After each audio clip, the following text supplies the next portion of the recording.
Good evening, YouTube. This is Gate the Great to Find Sports, and I'm back with a couple topics. I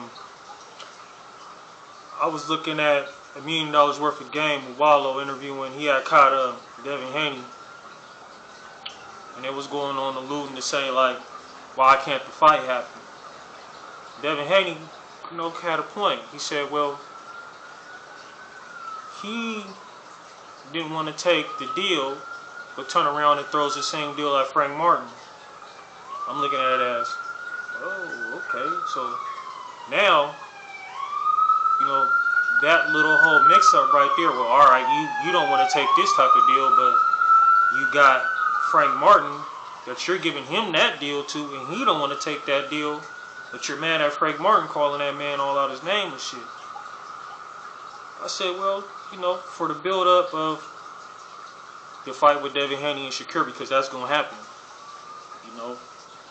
and a lot of people don't understand what goes on behind it. Like, it's just not that easy for these fighters to make these fights, because I believe, honestly, in my heart, none of these fighters are scared of each other.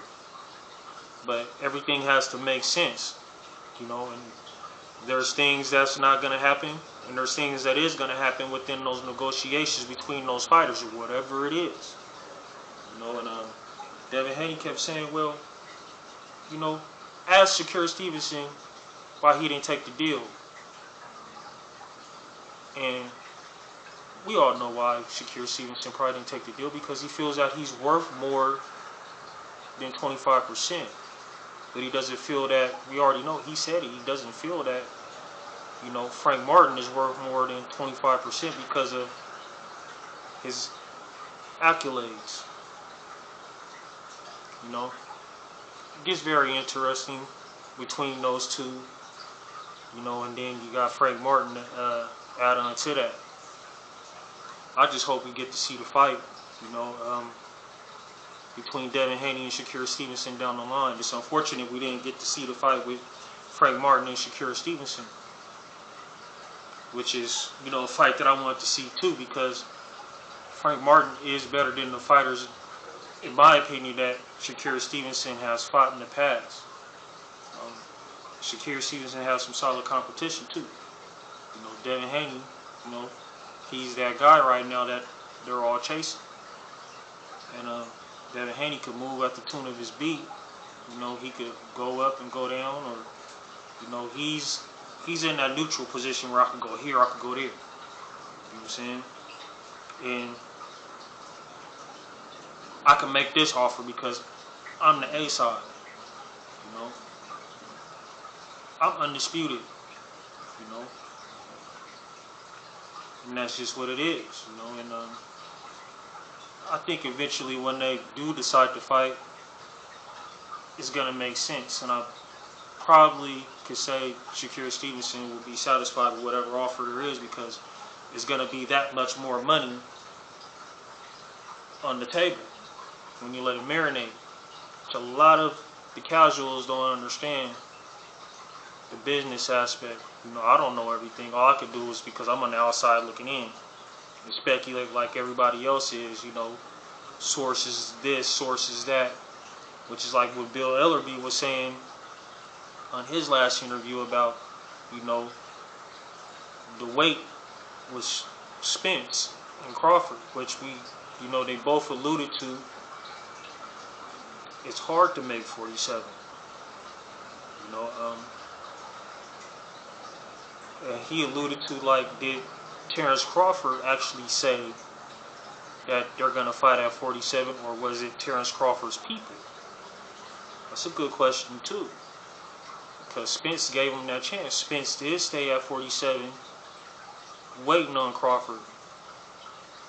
And he waited. No tune-ups, no nothing. Didn't risk his own with nobody else but the man that is undisputed right now. Which is very highly respected, from me and a few other people that I didn't talk to. What is your guys' thoughts on, Earl Spence and Crawford when it comes down to the weight? Should Crawford make it 47, or should Crawford go north, make it 54, where they're both comfortable at, you know, because we know Crawford is always in shape 24/7, 365. You know, we didn't see Spence blow up and do things like that, you know, and I've said this before. You know, I believe Crawford's walk around weight is probably like 170, so he wouldn't have to cut much, you know. Spence looked like he's 180-ish. You know, might have to cut a little bit more, but it wouldn't kill both of them to be at 54. You know? And that's just how it is. It's like, you know, the negotiations. Everything goes back to the negotiations from Shakur Stevenson, Frank Martin, from Shakur Stevenson, and Haney when he activated his, you know, mandatory, and Haney jumped up to go, you know, supposedly fight Regis. I don't know if that's the truth, but as of right now, that's the truth. People say it's the truth to fight Regis. Could Shakur those guys fight at a catch weight, or all those guys, you know, I mean, I wouldn't even say a catch weight with them, but find a way or a solution to fight at 54. It can be done, but who would it benefit the most? Because those guys pretty much are fighting around the same division, even though, you know, Haney went up to 140. You know, and I don't believe it would be hard for Haney to come back down, or at least fight at a catch weight. And I honestly don't believe it definitely shouldn't be hard for Shakur Stevenson to go up and, you know, get the man. You know, it's a lot of things, you know. We got September 30th, Charlo. And everybody keeps looking like, well, the weight, you know, and Charlo walks around that weight. It's a comfortable weight for him.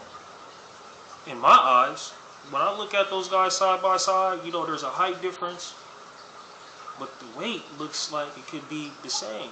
You know, Canelo been fighting at that weight for a while, so, you know, his strength, we know his strength is there. You know what I'm saying? And I believe that Charlo carries his power up there too. You know, because he's pretty much already at that weight when he walks around. Now, does he stay in shape at that weight would probably be the question that what I would question.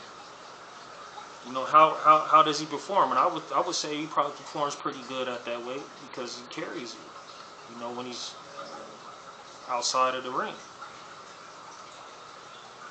You know, and that's just something that I'm waiting to see, because he said, man, I'm going to give it all what I got. I'm ready to work. You know what I'm saying? And the fans is going to see. And Charlo is a good, skillful fighter. You know, I like his style. You know, that type of style, I like it. I like what he brings to the table. He's light on his feet. He can move around. He can jab. He got speed. You know, he got his IQ is there. He got everything in the bag to go in there and win that fight. Do I think he's going to go the distance? That's kind of hard to say. You know, when you're going up against a fighter like Canelo. Can Charlo knock Canelo out? Anything's possible, but if it was just, you know, said on the paper, nah, I don't think so. I think that he would have to be technically sound and beat this guy boxing, using his skill, you know, using the ring, you know, jabbing a lot, you know, fight off the jab, because we know Canelo's a good counterpuncher. So it's going to be a real chess match, you know, how I feel. And that's just something that I'm anticipating. I can't wait. I can't wait, man. I can't wait. Ooh, you know, shit, I can't wait to see that. You know, when it gets here, you know, shit, I'm almost like a crack baby, like, ooh, you know, shit, can I get the fight? You know, shit, can I get the fight with Charlo, Canelo? You know, this on the 30th. That's right around the corner. You know, and fireworks. You know, Tank Davis. To me, you know, I believe Tank's hardest fight in the ring out of Tank, Devin, and Shakur is going to be Shakur Stevenson. And Tank knows how to box. Tank can do everything that those guys can do. And Tank don't let you make the same mistake twice. You know, Tank always then came in there and gave the fans what they want, a knockout too. He has. But Shakur Stevenson, great defense. And Shakur Stevenson I have yet to see him overcommit in his fights. And that's why I believe that'll be a great fight, because Tank fights in spurts. And Tank, you know, I think in that fight, it'll go back and forth. Tank will walk him down. Tank will let him come to him to try to counter him. And, you know, I don't see Shakur Stevenson overcommitting, but I see him working his jab and trying to use his length. Where then you go back to, you know, he got to probably take a rest or two. He can't, you know, overexert himself and try to get tired, you know, or tire himself out against a guy like Tank Davis, who was known to see the first mistake, and if you make that mistake again, you know what I'm saying, you're going to lay your dick in the dirt. You know? You're going to be waking up looking like, Mama, where's the cookies and milk at? What? Where am I at? You in the ring, and there ain't no cookies and milk. It ain't Christmas yet. No? Shoot, man, Santa ain't came, but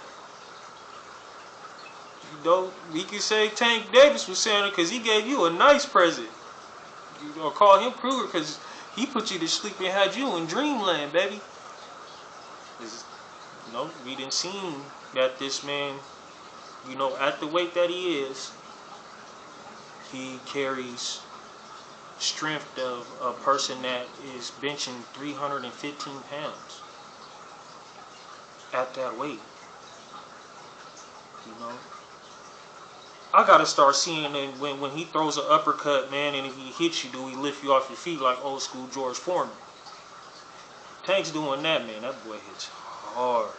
He hits hard. You know, like he got gorilla strength in that body, man. Shit, he got gorilla strength, man. And you know, I just know, like, a lot of those guys, Terrence, even with Terrence, like, and that's where it breaks down the level, because Terrence is strong, got length, and he can fight, you know, but all it takes is a good solid hit from Tank. And Tank hits hard like a grown man, you know. And then you got Haney, and Haney don't got enough power in my eyes to stop Tank in his tracks. Shakur Stevenson don't got enough power in my eyes to stop Tank in his tracks. Terrence Crawford has the power to probably do it, but you know, I don't think that fight ever happened, so scratch that. But you know, I think Tank's been just anticipating and watching and just taking it easy. Like, man, you know, either one of those guys is food, but the harder fight would be Shakur Stevenson. Because Shakur Stevenson is very special. He knows his range. He knows how to get out the way of throwing, you know, 3-set combo and then getting back and, you know, turning or sidestepping or slipping. But he targets the body very, very, very, very well to go upstairs and set up his shots. You know, the kid's skillful, and then Tank, you know, he could do the same thing. You know what I'm saying? Tank is special too. But when I look at the both of them skill-wise, then their attributes of what they bring to the table, skill-wise, I believe they're on the same level. But power, gotta bring Tank up here. But we're gonna conclude this, and I'll be back with something else on Gate the Great Define Sports. Leave me some comments, man, to tell me what you guys think. Have a good day.